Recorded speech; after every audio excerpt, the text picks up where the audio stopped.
Fala galera, professor Rigueto na área para a gente poder fazer a devolutiva, o comentário da nossa prova da M1, questão por questão. Estou fazendo aqui, na verdade, agora, nesse primeiro momento, deixa eu puxar aqui certinho, eu estou fazendo aqui o relacionado ao sexto período matutino, tá? Sexto período matutino, tá? E eu vou sugerir a vocês que vocês inclusive assistam a devolutiva do sexto período noturno, porque como as questões são diferentes, você acaba aprendendo, né? O resultado eu vou ler sempre o enunciado e vou falar qual seria o padrão de resposta para poder tocar ficha na situação, tá bom? Questão número 1, né? Muita gente não alcançou a pontuação completa. O inquérito policial é a fase pré-processual que visa colher elementos de informação que embasam o oferecimento de uma denúncia ou queixa, e assim se inicia a marcha processual. Penal. Nesse sentido, aponte quais as principais distinções quanto ao inquérito policial, fase pré-processual, e o processo penal, fase processual. Simples, galera. Focar nas características. Teve gente que pincelou assim, inquérito policial é fase pré-processual, o processo é fase processual. Peraí. Escrito, oficial, oficioso, inquisitório, sigiloso, né? O inquisitório ali, né? O sigiloso, a faculdade da presença do advogado, né? Facultado, tá certo? Peças que abrem portaria ou auto-prisão em flagrante, né? Presidido por um delegado de polícia, tem a história do PIC, do processo de investigação criminal. E a ação penal? Não, a ação penal é diferente. A ação penal ela tem contraditório para defesa, o sistema acusatório, presença de advogado é obrigatória, né? Também é um processo escrito, embora hoje a sistemática toda permita, né? Um processo digitalizado, um processo com muito sistema da oralidade, ou seja, trazer todas as características do inquérito e contrapor com as características da ação penal. Essa era a ideia. Falar para mim que o inquérito serve para investigar e que a ação penal serve para dirimir se o réu é culpado ou inocente, beleza, mas qual é a principal distinção? São as características básicas de um e de outro, certo? Então, número 1, muito simples dessa maneira. Número 2, tá? Elabore um texto abordando de forma organizada e sistemática o máximo de informações possíveis sobre todos os tipos de ação penal prevista na nossa legislação. Isso aqui a galera acertou. Fala da ação penal pública incondicionada como regra, ação penal pública condicionada à representação, condicionada à requisição do ministro da Justiça, o prazo decadencial de 6 meses, cônjuge, ascendente, descendente ou irmão podendo me representar em caso de morte, por exemplo, ação penal privada, exclusiva propriamente dita, personalíssima, subsidiária da pública, prazo decadencial de 6 meses, na privada, exclusiva propriamente dita, a questão, na verdade, do CAD, cônjuge, ascendente, descendente ou irmão. Se for, na verdade, a personalíssima, não se aplica a isso. Se for a subsidiária, desde que haja inércia ministerial. Aí, dava para escrever 50 linhas sobre esse tema, tá? Número 3, elabore um texto com no mínimo 10 linhas, abordando o máximo de informações sobre as formas de comunicação dos atos processuais. Explique de forma organizada e sistemática, fundamentando seu posicionamento. Formas de comunicação de atos processuais. Fundamente isso, explique de forma organizada e sistemática, fale da citação pessoal por hora certa e por edital, traz os artigos, fale da intimação, fale da notificação. Se você preencheu todos esses requisitos, você alcança a pontuação máxima da questão, tá? Pessoal por hora certa e por edital, intimação e notificação. Número 4. Redige um texto com no mínimo 10 linhas explicando se é possível a inversão na ordem das testemunhas durante a audiência, instrução e julgamento no rito ordinário e, se sim, quais as hipóteses, destaque os principais pontos, bem como explique qual o sistema utilizado para a inquirição dos envolvidos no processo penal. Olha só, muita gente aqui não leu a questão completa, se perde por besteira, deixa de ganhar a pontuação completa por falta de atenção. É possível inversão na ordem? Sim, é possível. Em qual ou quais hipóteses? Já dei a dica. Eram 2 hipóteses. Todo mundo foi seco. Precatória, 222. Sim, a precatória é uma hipótese. E a outra? É a falta de uma testemunha. Se eu, advogado, concordar com a inversão, permite-se a inversão. Então tome cuidado nesse quesito. É permitida essa alteração, essa inversão, desde que a defesa concorde ou, no caso de precatória, independentemente da minha vontade. Porque a expedição de carta precatória, inclusive com base, né, no próprio código em súmula, não caracteriza inversão do rito. Mas, professor, tem mais uma pergunta ainda.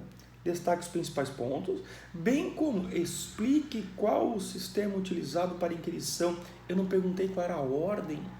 Teve gente que colocou lá testemunha da acusação, promotor, advogado e juiz, testemunha de defesa, advogado. Não, qual é o sistema? Presidencialista ou cross-examination? Cross-examination.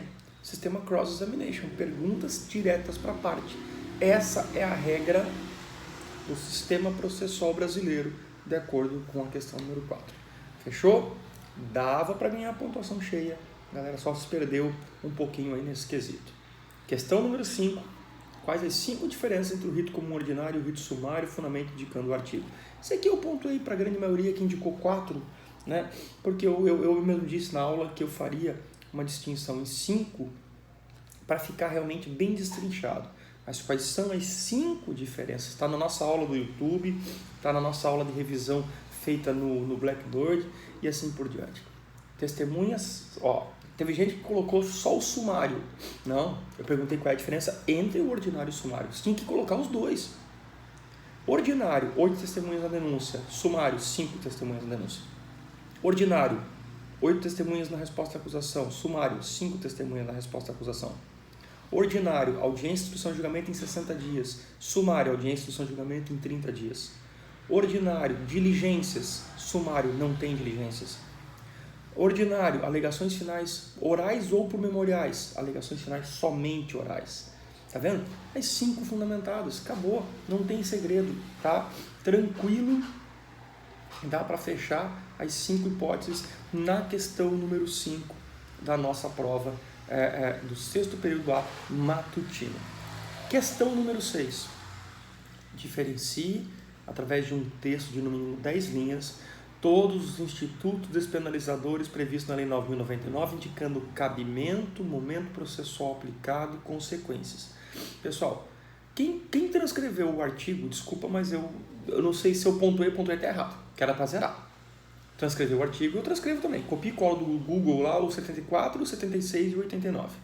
Era para explicar o cabimento, o momento processual aplicado, quais eram as consequências da transação, da composição de danos, da suspensão constitucional do processo. Desses 3. Teve gente que trouxe mais até, teve gente que trouxe menos, falta de atenção. Então, simples, composição de danos civis, acontece em audiência preliminar, em ação penal pública condicionada à representação e ação penal privada. É o acordo financeiro entre as partes. Uma vez acordado contigo, extingue a ação.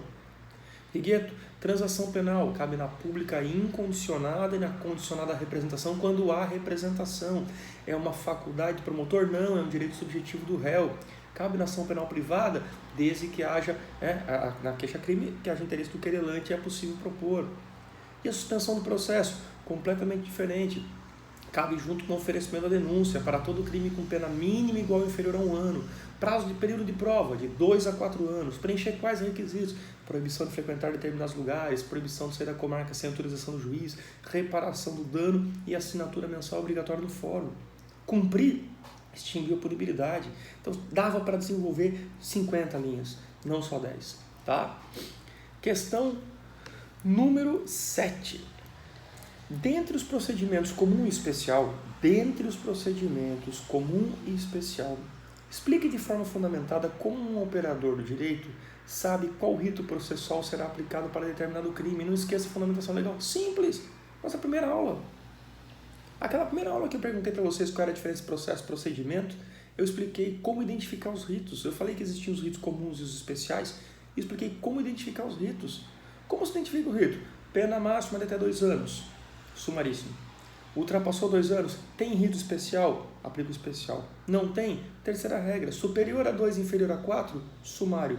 Igual ou superior a 4? Ordinário. Artigo 394, acabou. E seus incisos? Simples e objetivo. Questão número 7, matava pau.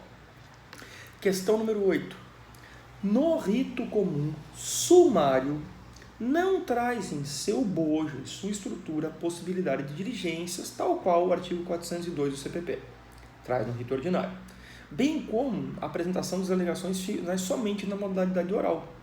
Pergunta-se, é possível ao magistrado que conduz o processo no qual se apura um crime de embriaguez ao volante, previsto no artigo 306 do Código de Trânsito Brasileiro, com pena de detenção de 6 meses a 3 anos, ou seja, rito sumário, possibilitar a realização de diligências antes das alegações finais e ainda permitir que as alegações finais sejam por memoriais, fundamentos da resposta, nem pedir linha.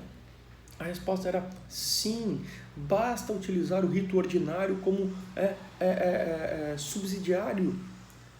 Propõe as diligências, mas Righeto, sumário não tem, mas eu não estou perguntando se o rito sumário admite, eu acabei de colocar no início da questão. O rito sumário não traz essa possibilidade, bem como traz que as alegações finais somente são orais. A pergunta é se um juiz pode. O juiz pode dar diligências, o juiz pode permitir alegações finais memoriais. Pode. Por que pode? Pode porque ele pode ampliar o direito do réu. Então presta atenção, pô, a galera perdeu a questão aqui, facinho, tá? Questão número 9. Indique as 3 modalidades de sentença existentes, bem como o que é o princípio da correlação na sentença penal. Alguns aqui se misturaram um pouquinho o conceito. Sentença condenatória, sentença absolutória e sentença declaratória. Condeno você, julgo procedente a denúncia, absolvo você, próprio ou impropriamente, e declaro extinta a punibilidade, prescrição, decadência, assim por diante. E o que é o princípio da correlação na sentença penal? É o princípio que diz que o juiz está adstrito ao pedido feito na denúncia. Logo, mesmo que o Ministério Público venha pedir absolvição em alegações finais, o juiz não é obrigado a absolver. Ele pode condenar com base no princípio da correlação na sentença, porque ele vai dizer o quê? Julgo procedente a denúncia. Teve muita gente que escreveu algo que eu pontuei em partes, dizendo assim, o juiz está adstrito àquele artigo, ou àquele... Não. Ele está adstrito àquele fato.